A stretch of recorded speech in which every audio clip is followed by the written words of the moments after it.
안녕하세요. 정신과 의사들의 색다르고 명쾌하고 깊이 있는 캐릭터 분석 리뷰자들입니다.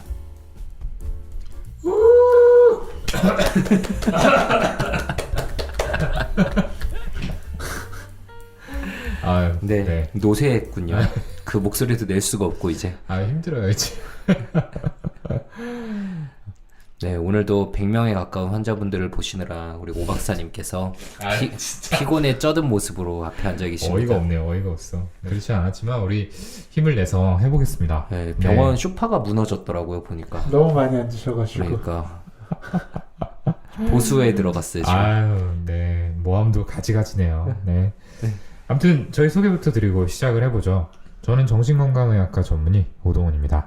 네, 저도 정신건강의학과 전문의 허규형입니다. 네, 저도 그렇고요. 김지용입니다. 오늘 이제 또 리뷰자들 하는 날이죠. 아, 네. 네. 네, 저희 리뷰자들 저희가 막 댓글 없다 막 이랬더니 댓글 좀 많이 달아주셨어요. 그러게요, 네. 네, 저도 그런데 찾아봤는데 너무 감사한 댓글들 맞아요. 있더라고요. 근데 오늘 지금 또 이 순간 애플 기기를 가진 사람은 아무도 없는 건가요? 아, 제가 오늘 놓고 왔어요. 댓글 볼 수 있더라고요. 아, 그래요? 네네네네. 오, 어디서? 구글에다가 네. 리뷰자들, 내부자들이라고 치면은 어쨌든 그 리뷰자들 들어갈 수 있거든요. 댓글 좀 읽어주세요. 우리는 그 사이에 오디오 클립에 달린 댓글들도 있어요. 제가 오동훈 선생님 기분 좋게 한번 읽어드릴게요. 야님께서 많은 얘기를 해주셨지만 결론은 오동쌤의 한 줄 평의 압도적인 여운이 다음 리뷰자들부터 한 줄 평 승부 기대할게요 라고 달아주셨습니다. 네, 네. 아, 이날은 제가 뭔가 이렇게 삐를 받았던 것 같아요. 네. 맞아. 네. 모정의 끝자락에서 추는 애달픈 블루스. 다시 들어도 네. 제정신이 아니네요. 진짜 그러니까. 대단하네. 너무 딱 바로 연상되지 않나요? 김희선 선생님이 그 들판에서 음, 정신 나간 듯 춤추시던 모습이. 대단합니다. 감사합니다. 아무튼 좋게 봐주셔서. 사띠님께서 봉준호 감독님이 미친 김혜자를 표현하고 싶었다는 마더 저도 재미있게 봤었는데요. 리뷰자들 심리 분석을 듣다 보면 나는 도대체 무엇을 보고 재미를 운운했던 것인가 하는 우픈 생각도 드네요. 이런 사람들을 위해 쌤들이 리뷰자 코너 만드신 거겠죠. 영화 볼 때는 미처 몰랐던 폐부를 찌르는 재미와 감동 리뷰에서 느끼게 해주시는 리뷰자들 감사합니다. 저희가 감사합니다. 진짜 감사합니다. 네. 사실 이런 응원 댓글 하나하나 볼 때마다 너무 힘이 납니다. 네. 근데 그 애플은 최근 댓글은 없었고요. 근데 애플 이제 그 댓글 남겨주신 것 중에 보니까 애플은 그 에피소드마다 댓글을 달 수가 없나 봐요. 아, 그러니까 네네. 그 리뷰자들이 일하는 거에 대해서 한 번만 달 수 있는 것 같더라고요. 리뷰를. 아, 네. 아, 그래요? 네. 그렇게 생각하는 게 저희의 정신건강에 조금 더 좋겠네요. 다들 달아주시고 싶지만 그렇죠. 한 예전에 번밖에 할 수 다른- 없어서 그렇죠. 그래서 오디오 클립에 와서 달아주셨다 그렇죠, 네. 라고 생각을 해보겠습니다. 네. 네, 두 분도 댓글 하나씩만 소개해 주시겠어요? 오디오 네. 클립에 댓글이 많은데. 저도 하나 읽어드릴게요. 아울님, 영화 이야기 중에서도 심리를 분석하고 스토리라인에서 이런 심리를 가진 캐릭터가 어떻게 행동하게 되는지 분석하는 걸 좋아해서 친구랑 이야기하거나 영화 소개 영상을 자주 보는데 뭔가 어딘가 부족했던 마음이 다 채워진 느낌입니다. 유명한 작품에서 놓칠 수 있는 부분, 캐릭터 행동에 대한 예측, 생각도 흥미롭고 재미있습니다. 유튜브로 접했는데 영상은 거의 다 보고 애플 팟캐스트도 구독해서 듣고 있네요. 그러니까 여기다 댓글 달아주셨군요. 감사합니다. 네, 콘텐츠 응원합니다. 혹시 철의 여인이란 영화 추천드려도 될까요? 라고 달아주셨어요.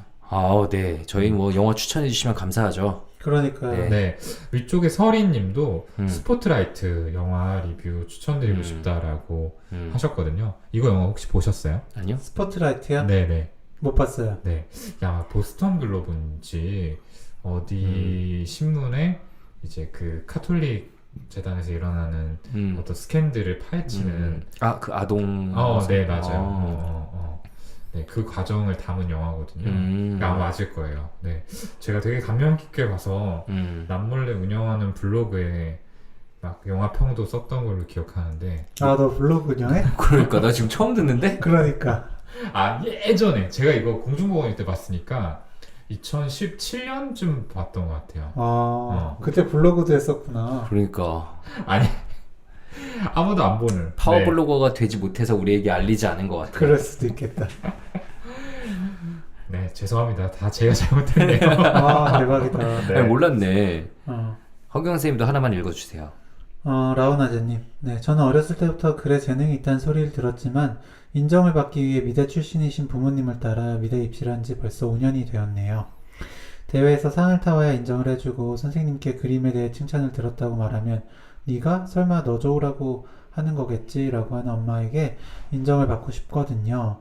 라면서 이제 그 라우나제님이 이제 어머니와의 관계에 대해서 적어주신 것 같아요.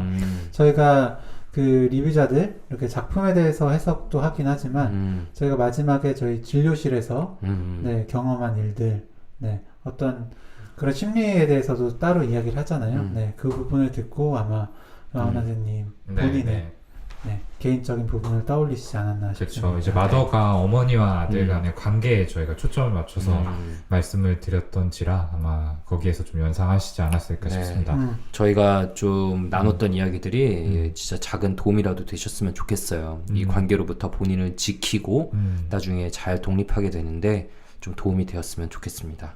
정말 댓글 달아주신 모든 분들 정말 감사드리고요. 네, 애플 팟캐스트로 들어주시는, 구독해서 들어주시는 분들 더더욱 감사드립니다. 네, 오늘 이제 저희 리뷰자들 어떤 컨텐츠로 할지 이제 시작을 해봐야죠. 네, 오늘의 컨텐츠는 뭐죠? 스퀴드 게임. 네, 오징어 게임입니다. 네, 어우, 발음 좋네. 역시, 네. 역시. 영어로 상담이 가능한 오동훈 선생님. 네, 굉장히 인터내셔널하게 화제가 되고 있잖아요. 그러니까요. 네. 네. 근데 저는 굉장히 재밌게 보긴 했는데 이 정도로 뜰 줄이야 라는 생각을 좀 그러니까. 했습니다. 네. 네. 그러니까 저희 일단 스포가 많을 예정이니까 네. 나는 스포 듣기 싫다 이러면은 보고 다시 플레이 버튼 눌러주시면 좋겠고요. 그럼 시작하기 전에 본격적으로 시작하기 전에 제가 이 얘기부터 한번 해볼까요? 그냥 말 나온 김에 왜 이리 말도 안 되는 선풍적 인기잖아요. 진짜 지금 전 세계에서 본 사람이 1억 명이 넘었대요. 근데 그 넷플릭스 계정 하나로 솔직히 여러 명 같이 보고 이러니까 우리 집도 그렇고 1억 명 수준이 아닌 걸 수 있는 거죠. 몇억 명이 본 거죠. 네, 계정으로만 따졌을 때 뭐 카운팅이 됐다라고 하면은 그러게요. 네. 엄청납니다. 전 믿기지 않아요. 전 세계에서 다 이 얘기를 하고 있는데 대체 왜 이리 인기인 걸까요? 네, 사람들 마음속에 뭐를 건드린 걸까요? 글쎄요. 일단은 심리적으로 굉장히 감각적이지 않나요? 그 컬러 사용이랑 네, 동그라미, 세모, 네모 가면 자체가 좀 그로테스크한 느낌을 주면서 또 좀 팬시하다는 느낌도 주고, 그러니까 좀 이렇게 관심이 가게 만드는 요소였던 것 같아요. 네, 저는 사실 비주얼에 좀 땡겨가지고 본 면이 있거든요. 그래요. 그러니까 저는 일단 첫 번째로 너무 흥미로운 주제죠. 네, 돈을 가지고 하는 사실 그 배틀로얄 식의 서바이벌 게임. 네, 서바이벌 정말로 죽고 죽이는 네, 이런 주제니까 일단 한번 클릭을 해볼 것 같거든요. 근데 일단 클릭을 하게 되면 그 뒤로 멈출 수 없는 건 그 뒤부터는 사실 심리를 다루는 심리 게임이기 때문에 금방 이게 그냥 죽고 죽이고 그냥 그걸로 그냥 흥미 위주로만 끝나는 게 아니구나 라면서 계속 끊지 못하고 보게 되니까 그만큼 이렇게 인기가 많아지지 않았을까 네, 싶어요. 저는 심리를 다루고 있으면서 정작 게임의 내용 자체가 어렵지 않은 게 주요했다라고 생각해요. 게임이 너무 복잡하거나 막 여러 가지 트릭들이 막 들어가 있어가지고 막 머리 쓰고 이러면 그러니까요. 또 힘들어지는데. 그러면 그 나름의 또 재미가 있었겠고 그런 걸 좋아하는 매니아층도 있었겠지만 이렇게 많은 분들이 다 같이 즐기기는 좀 어려웠을 것 같아요. 그렇죠. 우리도 좀 더 채널이 크려면 더 쉽게 해야 되는 건가요? 저희가 그것만 문제일까요? 뼈 맞았어 지금. 네, 그렇지는 않을 거라고 생각합니다. 네. 제대로 한 대 맞았네요. 근데 저는 그 어색한 부분이 별로 없었어요. 흐름에 있어서. 어차피 결말만 좀 어색했고 결말 마지막 진짜 그 결말만 좀 어색했고 그 말고는 진짜 여기서 사람은 이렇게 선택하겠구나 라면서 자연스럽게 그냥 진짜 자연스러운 흐름이라고 생각했는데 아마 그게 우리나라 사람들뿐만 아니라 전 세계 사람들 보기에도 똑같았나 봐요. 사람 마음 다 거기서 거기인 것 같아요. 그러니까 다들 더 몰입하면서 그러니까 보다가 아 이거 좀 아닌데 어색한데 싶으면은 솔직히 흥미가 확 떨어져 버리잖아요.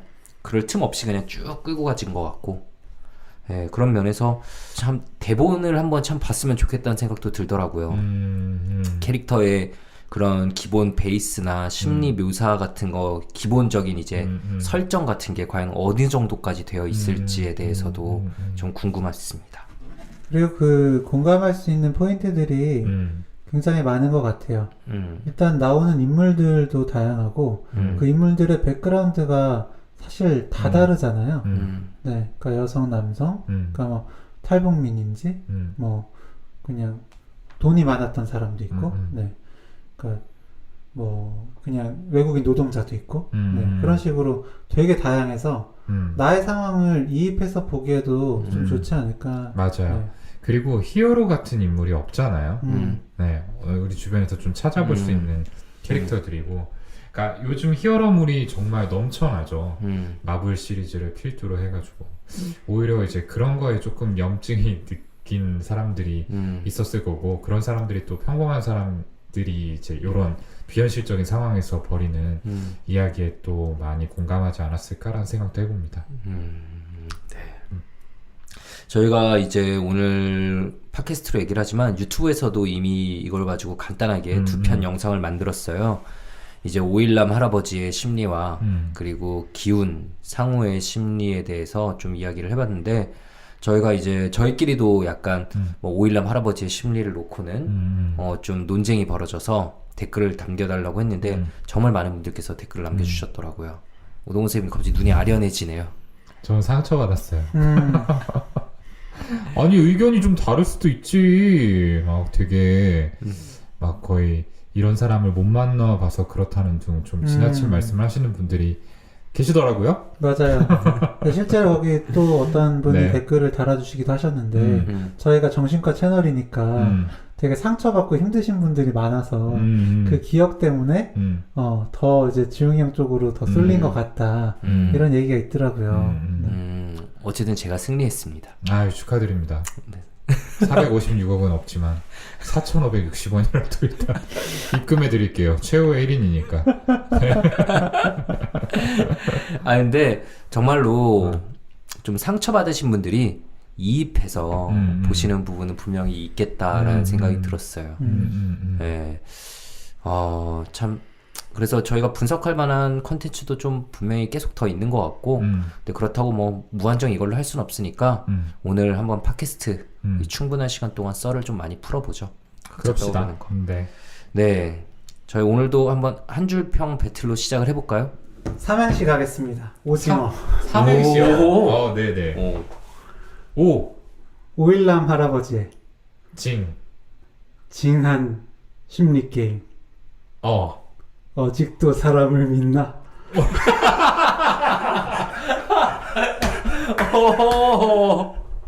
오.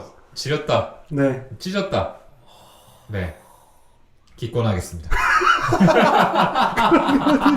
야 너무 치사하잖아. 이거 이길 수가 없어요. 하실 거예요? 나는 솔직히 이걸로 하려고 그랬어. 뭐. 자네 아직도 사람을 믿나? 이걸로 한 줄 하려고 그랬는데 그게 진짜 핵심이라고 생각해서 네. 근데 완전 지렸네. 그러니까요. 이거 어떻게 이겨요. 이렇게까지 해왔는데 지금 오늘 생각했다고. 오늘 시간 많이 남으셨다 그랬어요. 오늘 진료 노쇼 났을 때 컴퓨터에 계속 적어보면서 이거 아니 방에 쓰레기통 가면 종이에요. 메모장 오. 그래. 징. 그래서 괜찮았던 것 같다. 괜찮았습니다. 오늘 하나 나왔습니다. 네. 네. 네, 그러면은 어쨌든 나는 스포도 상관없으니까 그냥 듣겠다라는 분들이 분명히 있으실 거란 말이에요. 줄거리 아주 간단하게 요약하고 한번 시작을 해보죠. 계속 뭐 하고 시작해보자라고 말만 하고 있는데 줄거리 요약 허경 선생님께 부탁드리겠습니다. 줄거리 요약 선생님이 좀 해주시면 안 될까요? 네. 지금 그 피 찾고 있어요. 네. 한 줄 평으로 모든 에너지를 다 썼나요? 네. 네. 줄거리는 네. 기훈이라는 인물이 나오고요. 이정재 씨가 연기하는 네. 기훈이 과거에 이제 그 일을 하다가 큰 상처를 입고 거의 뭐 페인처럼 어머니에게 붙어서 살고 있죠. 네, 빚을 굉장히 많이 지고 네, 경마 이런 도박에만 빠져서 살다가 그런 오징어 게임이라는 곳에 초대를 돼서 네, 돈을 걸고 이제 생존 게임을 하는 그런 내용입니다. 맞습니다. 총 상금 456억 원을 걸고서 게임을 하게 되고요. 한 명이 죽을 때마다 1억씩 상금이 올라가죠. 네, 그래서 결국에는 최종 1인이 상금을 독식하는 그런 형태죠. 그래서 몇 가지 게임이었죠? 총? 6가지요. 6가지였군요. 네. 6가지 게임이 진행되면서 이제 탈락자가 발생을 하게 되는데 단순한 탈락이 아니었죠. 네, 그 자리에서 즉시 사망하게 되는 네. 아주 무서운 벌칙이 기다리는 그런 게임이었습니다. 그리고 그 게임들은 이제 어렸을 때 아이들이 하는 네, 그런 음. 단순한 게임입니다. 첫 번째 게임은 무궁화 꽃이 피었습니다. 네. 그리고 뭐 달고나 뽑기 게임 같은 그런 게임들로 구성이 되어 있어요. 요약 잘 해주셨군요. 네, 거의 다 본 느낌입니다. 네, 그래서 여기 많은 캐릭터들이 등장을 해요. 근데 이게 워낙 인기다 보니까 이제 해외 사이트들에서도 막 호감도 순위를 막 선정하고 이랬던데 제가 찾아보니까 10위부터 이제 1위까지 있어요.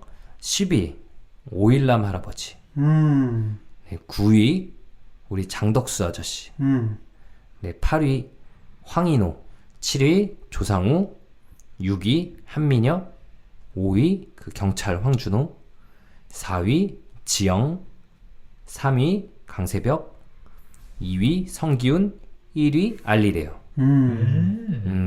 어떻게 생각하세요? 호감도 순위 호감도로 쳤을 때 저는 알리가 호감이었어요. 네. 호인이죠, 호인. 네, 그렇죠. 이 드라마 속에서 어떻게 보면은 유일하게 순수한 호인이 아닐까 싶습니다. 물론 뭐 이 알리도 그 자기가 일하던 업장에서 도망치는 과정에서 뭐 다른 사람에게 말하자면 피해를 주는 상황을 연출하게 되지만 뭐 그거야 어쩔 수 없었다. 네, 고의성 없죠, 사실. 라고 보여지고요. 게임 안에서는 적어도 누군가를 배신하거나 죽게 만드는 일이 없었고 오히려 이제 좀 도움을 주는 그런 역할들을 했었죠. 그리고 끝까지 사람을 믿는 상우를 믿어서 죽음에 이르게 되는 그런 모습까지 있었는데 이런 것들이 좀 사람들의 호감을 살 만한 요소 아니었나.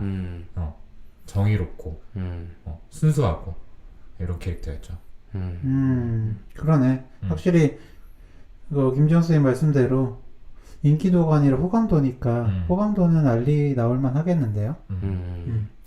지영도 4위보다 더 올라갈 수 있지 않을까 싶었는데 지영이도 사실 자기 엄청난 상처가 있었는데 참 거기서 그런 선택을 하는 건 그걸 뭐라고 봐야 될까요? 그것도 일종의 승화라고 해야 되나 정말. 네, 이타적 죽음을 택하잖아요. 이타적 자살을 택하는데 그렇죠. 참 인상 깊은 캐릭터였고 네, 시즌2에 못 보는 게 좀 아쉬운 캐릭터이긴 합니다, 개인적으로. 근데 진짜로 그 지영의 얘기가 나온 거는 한화였었잖아요, 거의. 네. 그런데도 4위라는 거는 그러게요. 네, 그 부분 지영 형이 얘기한 그런 이타적인 마음이 작용을 하지 않았을까요? 네. 그러니까 결국 1위가 알리고 10위가 오일남 할아버지, 9위 장덕수 이런 거 보면은 사람들이 분명히 이타적인 사람을 좋아하고 이기적인 사람은 또 싫어하는 거는 맞는 것 같아요. 근데 또 동시에 저희끼리 또 이거 약간 의아하다 싶을 만한 부분은 오일남 할아버지는 또 분명히 매력적이긴 매력적이잖아요. 그러게요. 그 매력도가 아니라 호감도인 거예요. 이게 질문을 제일 뭐 착할 것 같은 사람 이렇게 질문을 했나? 그러게요. 어떻게 했는지 모르겠는데 저는 뭐 덕수 아저씨보다는 일남 할아버지가 더 매력 있지 않았나 생각합니다. 네. 우리끼리 했을 때는 호감도. 그냥 매력? 네. 매력은 누가 좀 제일 있었나요? 매력은? 새벽이? 저도 새벽이랑 지영이 거의 쌍두마차인 것 같아요. 저는 오일남이요. 사실 많이 빠져 계시는군요. 그 전체를 이끌어간 건 오일남이라고 생각합니다. 오일남 할아버지의 음. 매력으로. 음. 네. 그리고 되게 그 킬링 대사들이 많잖아요. 그렇죠. 아, 네. 뭐 깐부. 네. 우리 깐부 할까? 라든지 너무 이러다 다 죽어 그거랑 무서워. 그거랑 네. 그리고 뭐 그런 아직도 사람을 믿나 이런 어. 그런 대사들이 다 되게 너무 맛있게 대사를 그렇죠. 치셔서 네. 네, 연기를 너무 잘하셔서 저한테 아. 매력으로 치면 네. 저는 사실 이런 류의 영화를 많이 봤는데 사실 일남 할아버지일 거라고 생각을 못했어요. 너무 그냥 할아버지셔가지고 이 설계자의 위치에 있는 캐릭터일 거라고는 아예 상상을 못했죠. 그러니까 어색하다는 생각은 했는데 아마 그 둘 다 느꼈을 것 같은데 그 치매처럼 표현되는 부분이 좀 많이 어색하잖아요. 그러니까 사실 그렇죠. 치매 환자분이 그래도 자기 이름까지 까먹을 정도면 정말 중증 치매이지. 그러니까 그렇죠. 최근 기억을 까먹지 옛날에 이런 핵심 기억을 안 까먹잖아요. 그러니까 보면은 이 사람은 뭐 줄다리기 어떻게 했었는지 이런 기억도 다 하고 있는데 자기 이름을 까먹는다는 건 말이 안 돼. 그래서 그렇죠. 이 사람 이거 뭐 숨긴다, 뭔가 있다라고는 생각했지만 설계자일 줄은 몰랐어요. 네. 근데 사실 그렇게 보는 거는 정신과 의사라서 그래요. 네. 네. 아니 저는 이거 넷플릭스 이것들 또 고증을 이따위로 했네요. 이렇게 생각했거든요. 나도 그러니까 네. 이거 제대로 제작진이 어. 이거 좀 고생 안 했구나. 그냥 치매를 잘못 본 거겠지. 잘못 이해한 거겠지. 아니 근데 뭔가 들어도 어색한데 이 정도로 생각하고 있었는데 어색한 게 아니었습니다. 그냥 설계였던 거죠. 네. 매력도는 오일남 할아버지와 새벽이가 뭐 왔다 갔다 할 것 같아요. 네. 그러게 우리가 들어가 있었으면은 일남의 할아버지 거짓말 잡을 수 있는. 잡을 수 있었을까요? 이름을 몰라요? 이상한데 영감님. 그랬다가 바로 끌려가서 죽어. 바로 죽어. 다음에 저 새끼들부터 없애라. 형은 누구야? 나 얘기했잖아. 지영이랑 새벽. 매력도도? 거의 쌍두마차. 매력도도 지영이가 1위구나.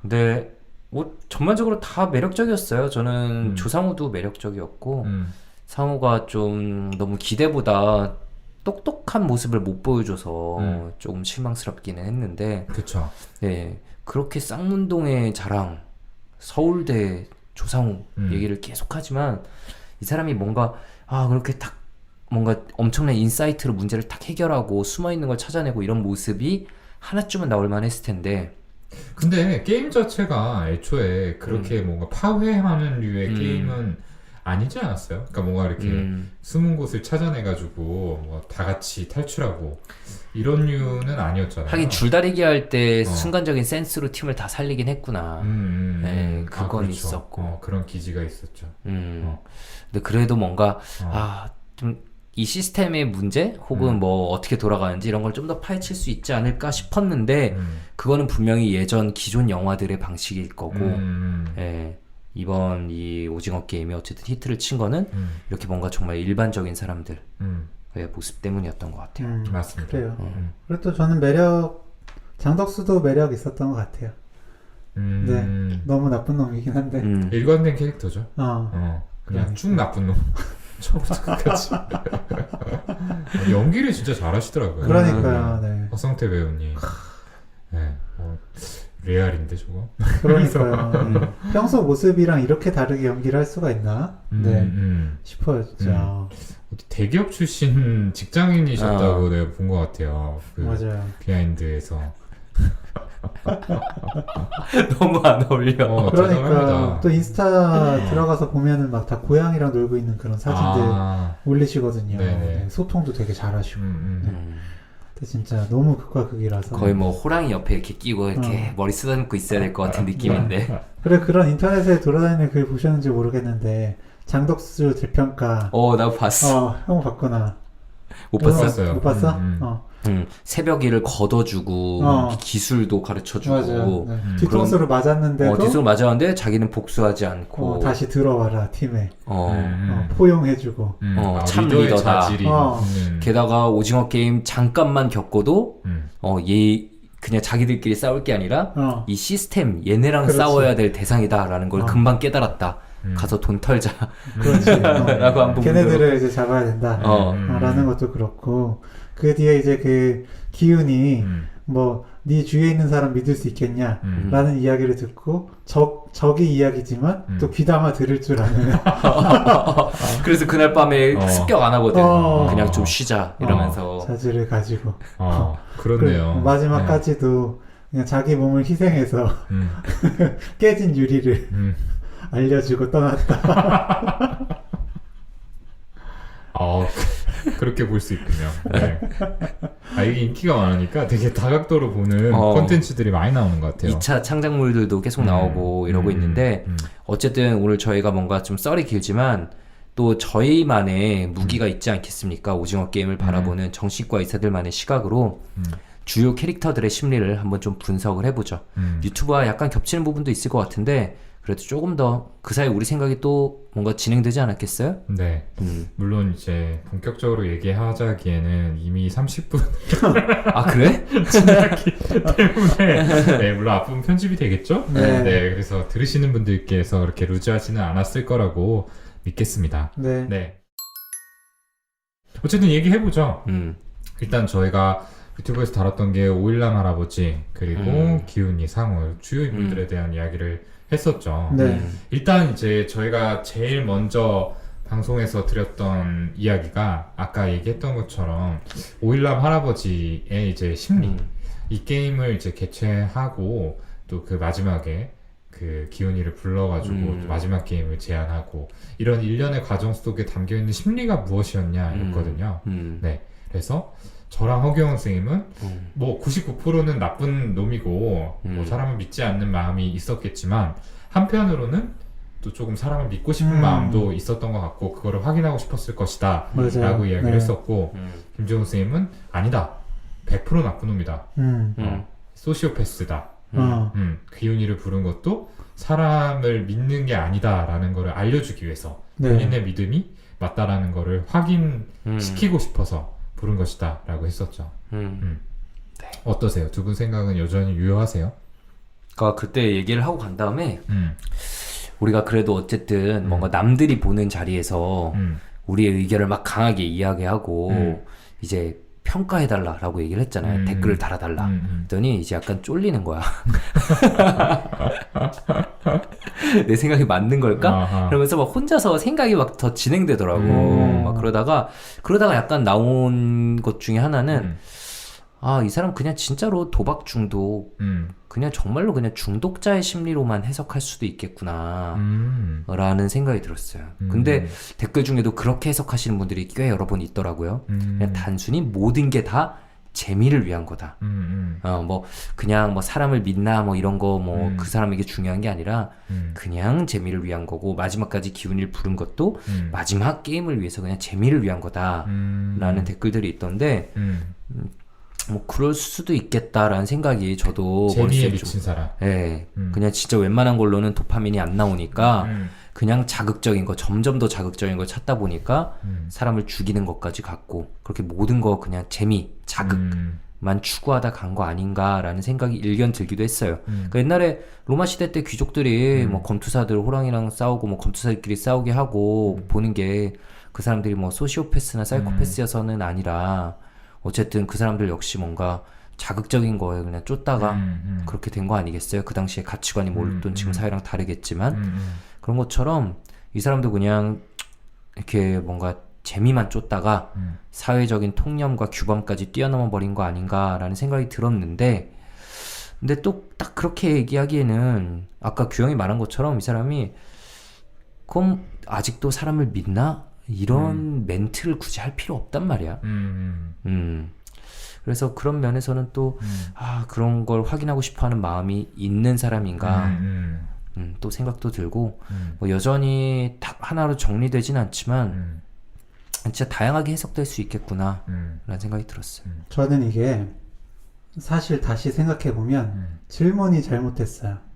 저는 이 할아버지가 소시오패스라는 데는 이견이 없어요. 아 맞아요. 네. 그래서 사실 이 사람이 재미가 되게 중요한 사람이고 뭐 어쨌든 어떤 이유든지 재미를 이유로 사람들을 착취하고 죽이기까지 하는 이런 부분에서 봤을 땐 소시오패스, 사이코패스죠. 네. 그거는 분명한데 네. 이거 하나랑 이 사람이 정말로 사람을 믿느냐 믿지 못하냐 네. 믿고 싶은 마음이 있냐 아니면 정말 그냥 사람에 대한 불신만으로 가득 차냐 이거는 사실 엄밀히 말하면 다른 문제라고 생각해요. 근데 저희가 이거를 묶어서 질문을 해서 마치 소시오패스는 사람에 대한 아예 믿음 자체가 없고 네, 그냥 불신만으로 가득 찬 사람이다. 네, 그리고 사람을 뭔가 믿고 싶은 마음이 있는 사람은 소시오패스가 아니다. 이런 식으로 나눠져서 약간은 흑백 논리처럼 네, 그죠? 네, 네. 그게 네, 더 문제 있지 않았을까 싶어요. 네. 그러니까 저는 지금도 오일러 말하는 사이코패스, 소시오패스는 맞지만 그럼에도 어쨌든 사람에 대한 믿음은 네, 계속해서 정말로 그 믿을 만한 존재인가에 대한 질문을 끊임없이 하는 네, 그래서 게임도 계속하는 그런 부분이 있다고 생각을 해요. 네. 저도 허경 선생님 의견이랑 비슷하거든요. 그러니까 그 전달하는 방식에 저희가 좀 문제가 있었던 것 같아요. 근데 뭐 99%는 당연히 악한 사람이죠. 악한 사람인데 이제 그 1%의 영역에 어떤 마음이 들어있느냐에 문제인 것 같아요. 그리고 그 1%에 사람을 믿고 싶은 마음이 있다고 해서 이 사람이 나쁜 사람이 아니고 뭐 소시오패스가 아니고 사이코패스가 아니다 이렇게 이야기하는 것도 아니고요. 그렇죠. 네. 네. 근데 저는 사람을 믿고 싶어 하냐 아니면은 이제 그런 마음이 없느냐 이전에 일단은 확신이 없었던 건 맞는 것 같아요. 그러니까 사람은 믿을 만한 존재인지 아니면 여전히 좀 믿을 만한 구석이 있는 건지에 대한 확신은 없었던 것 같고요. 그래서 이제 그걸 이제 계속해서 좀 결론 내리고 싶어 하는 마음은 있었던 것 같습니다.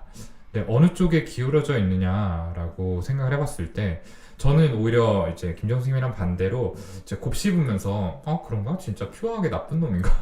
이런 생각이 좀 들었는데 구슬치기 할 때 보면은 이렇게 막 우리 깐부할까? 뭐 이런 이제 대사가 나오잖아요. 그리고 그 화의 제목 자체가 깐부고요. 그러니까 이 할아버지의 마음속에 그런 관계가 뭐랄까 실제로 존재하지 않을 수도 있지만 있었으면 좋겠다 라는 마음이 있지 않았을까? 그렇기 때문에 그런 것들이 그런 방식으로 좀 표현이 되지 않았을까 라는 생각이 들어요. 내 경험상 너무너무 사람을 믿을 만한 구석이 없고 정말 별로였어. 벌 주고 싶어. 하지만 한 1%쯤은 그래도 좀 믿고 싶다라는 마음이 있지 않았을까라는 게 제 생각이에요.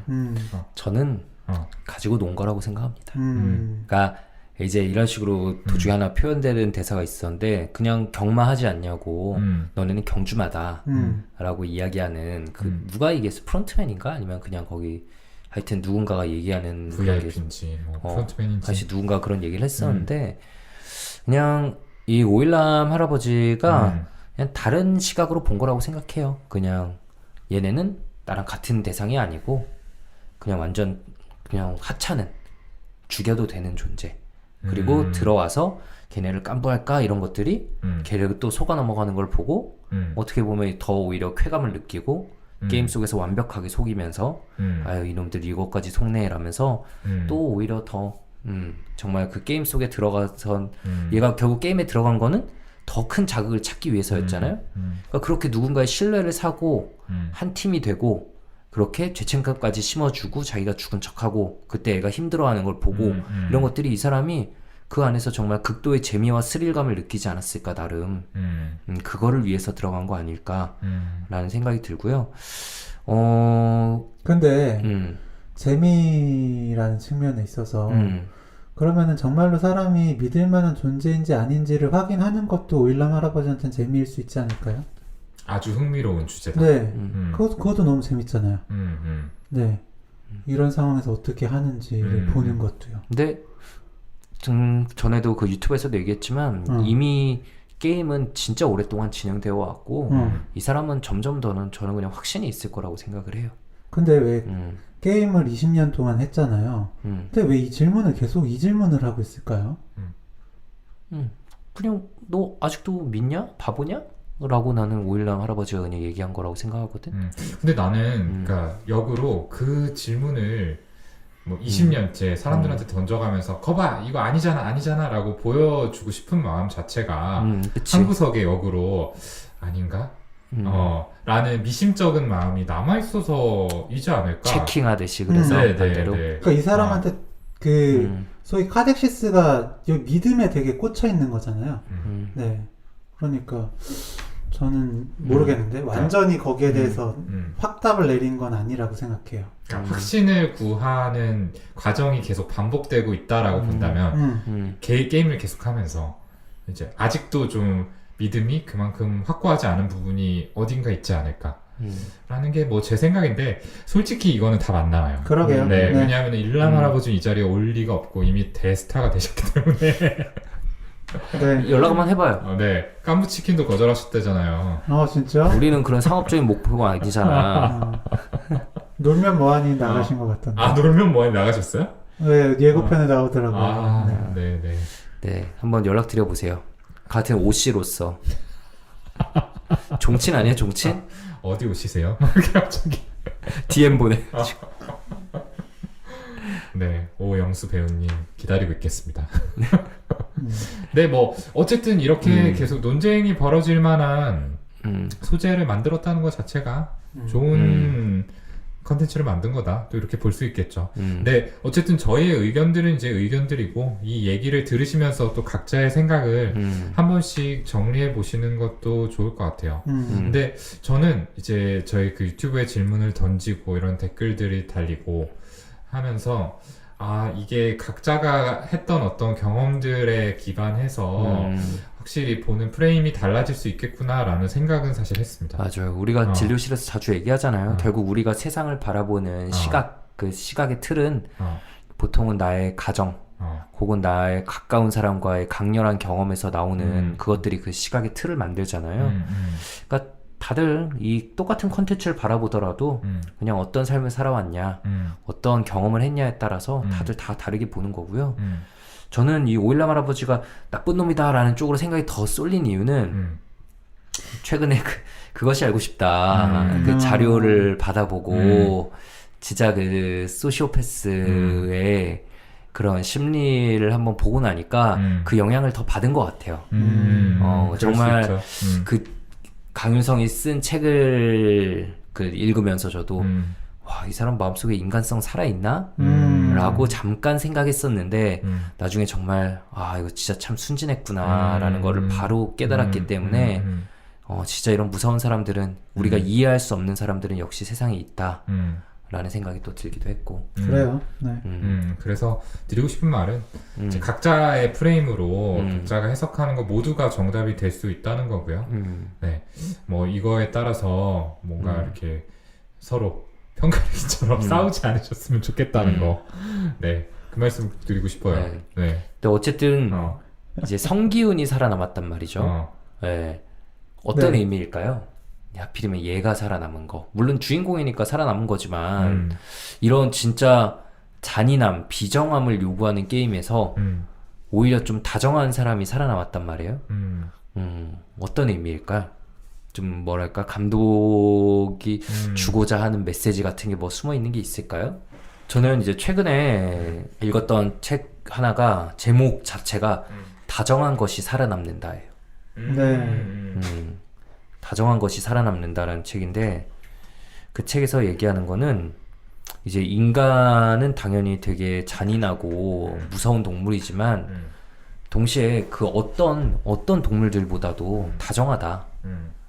다정해서 인간이 결국은 살아남고 최고의 그 현재 지구를 지배하는 종이 됐고 개와 늑대를 비교하면서 다정함을 선택한 개가 오랫동안 지금은 살아남았다. 완전 번성하고 있는 반면 늑대는 이렇게 밀렸고 이런 식으로 분석해서 보여주는 내용인데 그래서 결국은 다정한 것이 오히려 그러니까 적자 생존이라는 말이 우리 사람들을 너무 좀 이 세상을 바라보는 시각을 차갑게 좀 무섭게 만드는데 실제로 세상은 그렇지 않다. 다정하고 협력 잘하는 사람들이 결국은 더 살아남는다.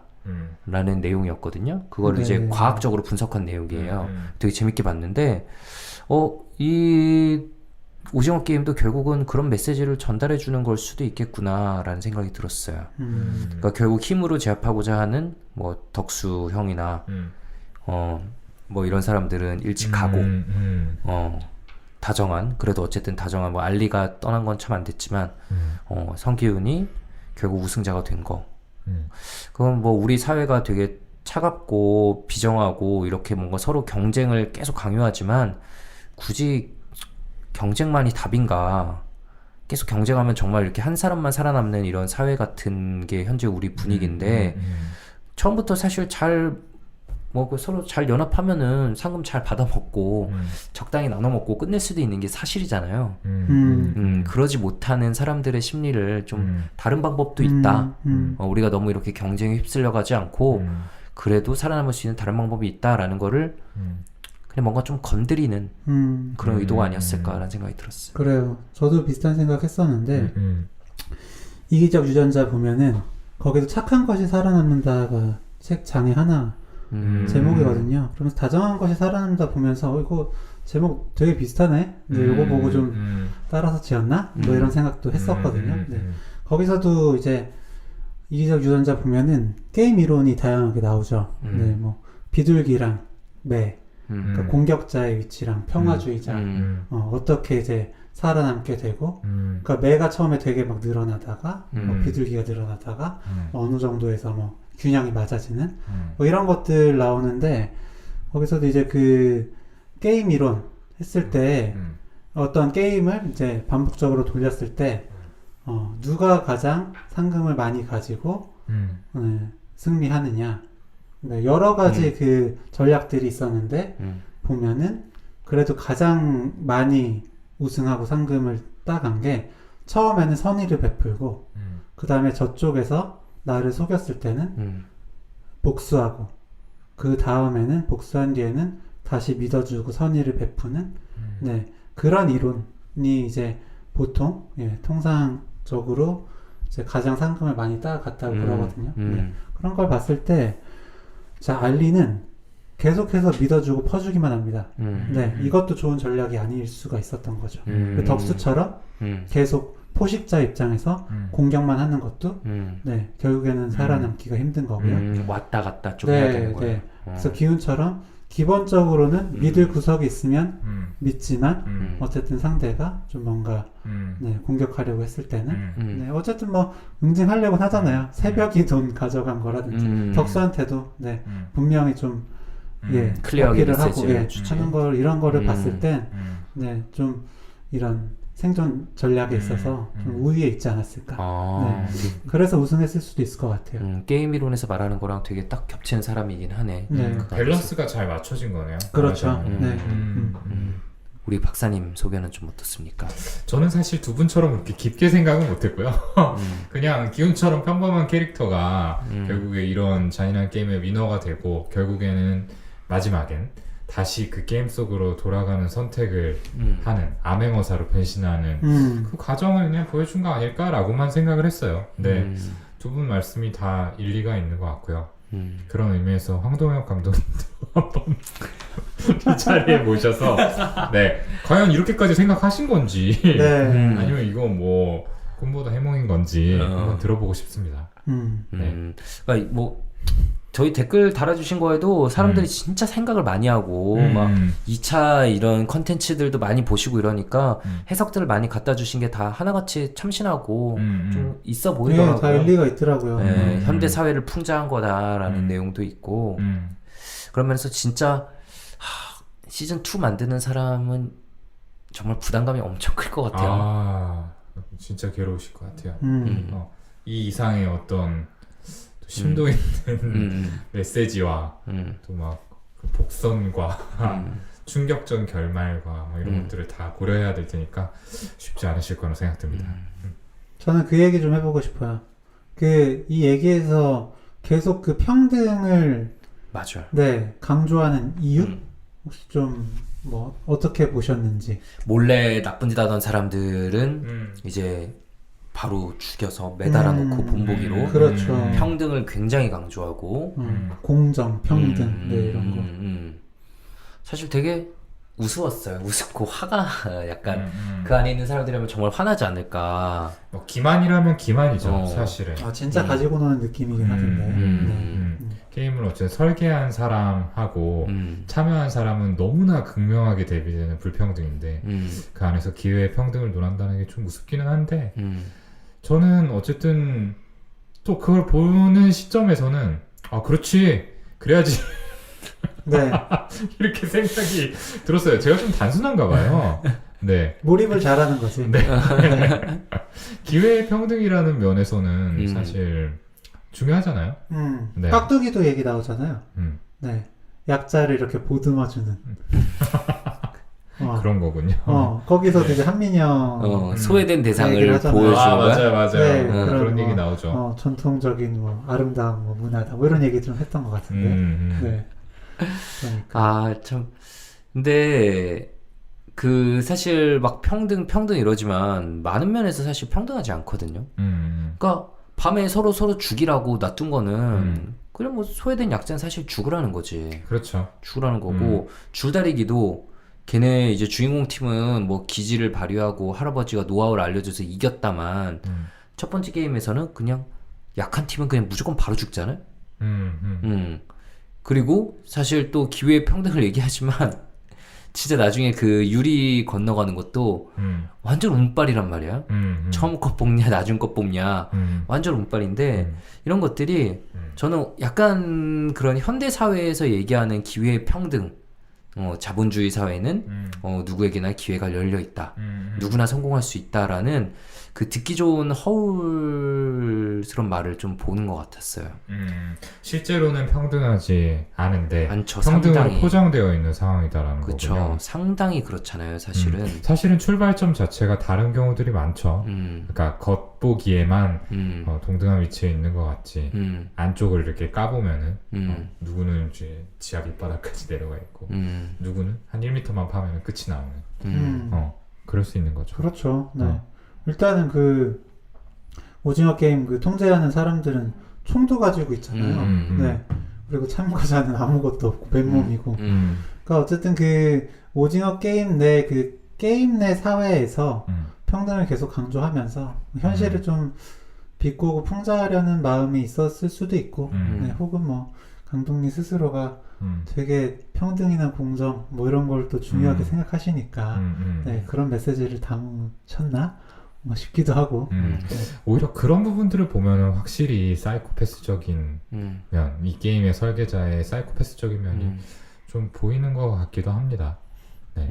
그러니까 저는 그냥 지금 든 생각인데 그 기회 공정을 논한 거는 그 보는 사람들의 유희를 해칠 가능성이 높기 때문에 강조했다라는 생각이 들어요. 그러니까 그리고 약간은 좀 나르시스틱한 관점에서 한낱 경주 말인 너희들이 이 판을 바꾸려고 들어? 너네는 그냥 설계대로 그냥 놀아야지. 움직이기만 하면 돼. 그렇게 이제 생각을 하는 거죠. 틀 안에서 놀아야지 니네가 감히? 니네가 감히? 그럴 수도 있겠네. 그런 마음이 좀 깔려있지 않았을까라는 생각이 들어요. 그러니까 요즘에 내가 달팽이 잡은 거 얘기했잖아요. 근데 얼마 뒤에 그 자리에서 달팽이 한 마리 또 잡았어. 그래가지고 지금 우리 집에 달팽이가 3마리가 있는데 기존에 있던 큰 거 하나에 진짜 조그만 애 둘이 있는데 이제 애들이 달팽이 가지고 논다고 레고로 이렇게 경주로를 만들어가지고 2마리 시합을 시킨 거예요. 달팽이 게임의 설계자 김일남. 우리 집 일남이가 만들었어. 일남이. 그런데 달팽이들이 당연히 뭐 맘대로 가겠어요? 이제 레고 블록으로 경주를 만들었는데 이제 블록을 타고 위로 올라가는 거지 이제. 그런데 열심히 이제 달팽이들이 막 벗어나고 있으면은 어디 일로 가 이러면서 다시 어. 다시 시작 지점에 다시 데려다 놓는단 말이야 이제. 혹시 매달지는 않았죠? 달팽이를 1번 달팽이를 그러니까 약간 어. 그런 느낌인 것 같아. 이제 내가 원하는 대로 레이싱을 해야지. 니네 어디 이거 넘어가라고 막 달팽이는 열심히 기어가고 있는데 다시 다 가져오고. 그러니까 보기 좋게 포장된 기만이죠. 선 넘지 말라는 경고죠. 결국에 너네는 참가자로서의 역할에 충실해라.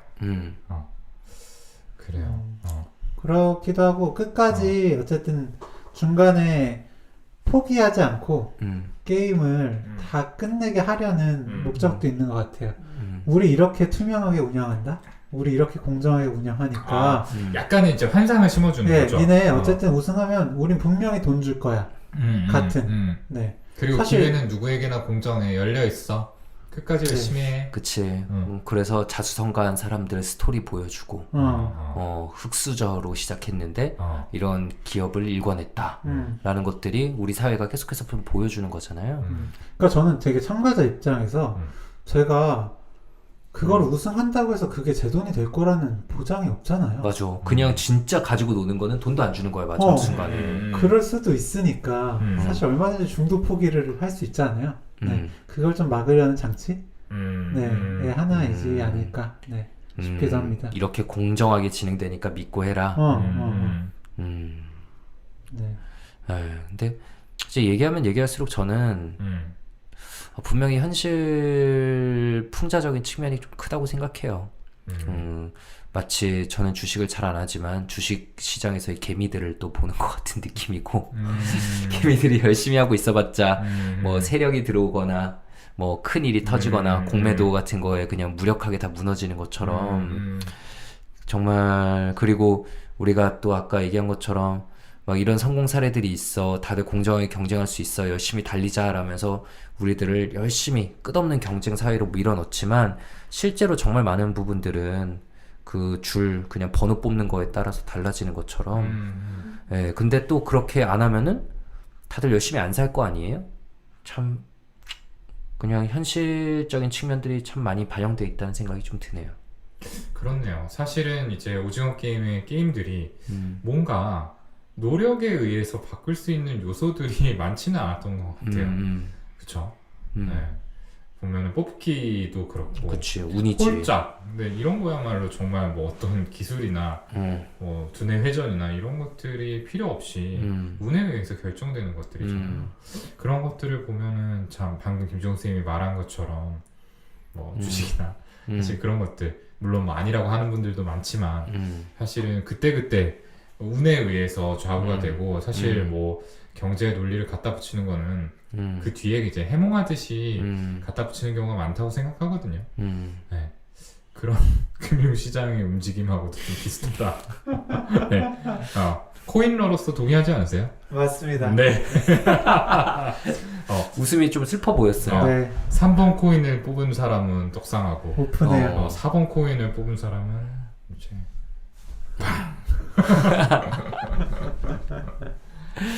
이제 어쨌든 성기훈이 게임에서 우승을 하게 되고 이제 상금을 받죠. 상금을 받는데 1년 동안 사용을 하지 않고 있다가 이제 오일남 할아버지가 이제 이 성기훈을 찾아내가지고 본인의 병실로 부르고 마지막 내기를 하게 됩니다. 마지막 내기에서 결과적으로는 각자가 이겼다라고 생각하고 끝이 난 것 같아요. 근데 어쨌든 성기훈 입장에서는 본인 이제 승리했다라고 생각을 했을 것 같고요. 그 다음에 이제 좀 달라지게 되죠. 돈을 이제 조금씩 사용하고 본인에게 부탁했던 이제 사람들을 이제 챙기기 시작을 하죠. 그리고 마지막에 이제 딸을 만나러 미국으로 가려고 할 때 그 전에 이제 비행기에서 일전을 받았던 오징어 게임 명함소 전화번호로 전화를 걸게 됩니다. 그리고 진짜. 뜬금없이 참가 신청을 해요. 네. 아우 답답해 진짜. 네. 오죽 답답했으면 프론트맨 말렸겠어요. 내리지 마. 그 비행기를 타. 이렇게.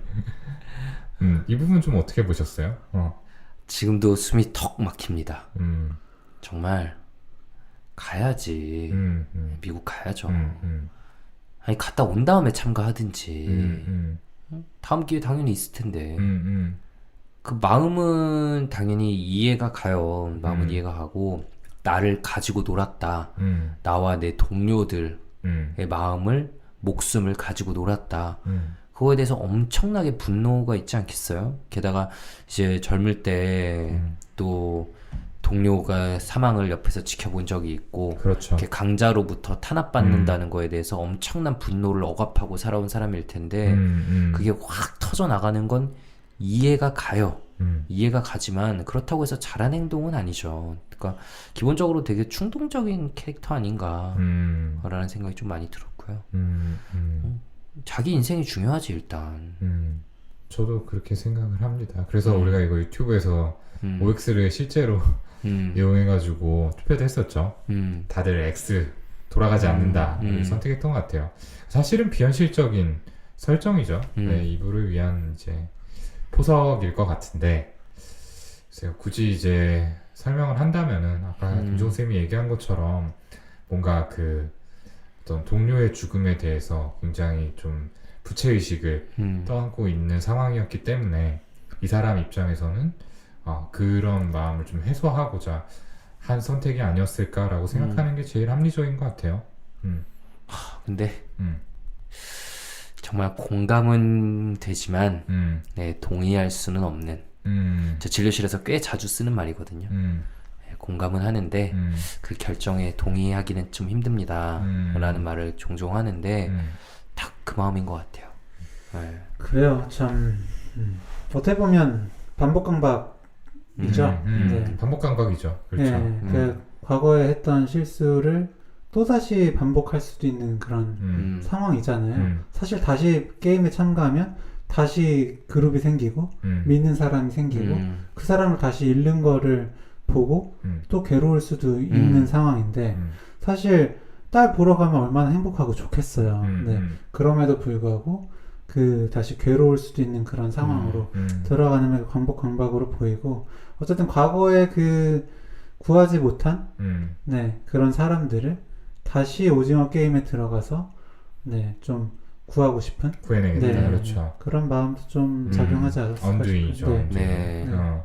그러니까 구원 환상, 그리고 과거의 잘못을 취소하고 싶은 네. 이런 방어 기제들이 작용한 거겠죠. 근데 저희가 다들 보면서 아우 답답해, 말도 안 돼, 누가 이래라고 하지만 진짜 많은 사람들이 항상 이성적으로 행동하는 건 절대 아니거든요. 그러니까요. 네, 이런 무의식적인 방어 기제에 휩쓸려서 네, 다들 후회할 만한 연애 많이 하잖아요.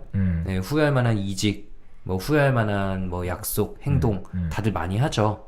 그리고 나중에 보면 분명히 안 그럴 수 있었는데 나도 모르게 한 거거든요. 네, 사람이란 원래 그런 존재인 것 같아요. 맞아요. 그 사람한테는 그게 굉장히 중요한 포인트일 수 있는 거죠. 근데 저는 이제 개인적으로 어쨌든 그 드라마의 끝을 어떤 선택을 하는 쪽을 보여주지 않았으면 어땠을까라는 생각이 들어요. 네. 네. 프론트맨의 전화를 받고 그냥 갈등하는 그 이정재 씨의 어떤 얼굴이 이렇게 딱 클로즈업 되면서 끝났어도 좋지 않았을까. 돌아간다는 게 명확히 보여지지 않고 뭔가 이렇게 고민하는 상황에서 끝났으면은 또 이렇게 얘기거리들이 더 많이 나오지 않았을까라는 생각도 듭니다. 그러니까 진짜 그랬으면 대박이었을 것 같은데. 감독님이랑 좀 얘기해보세요. 네. 저 어때요?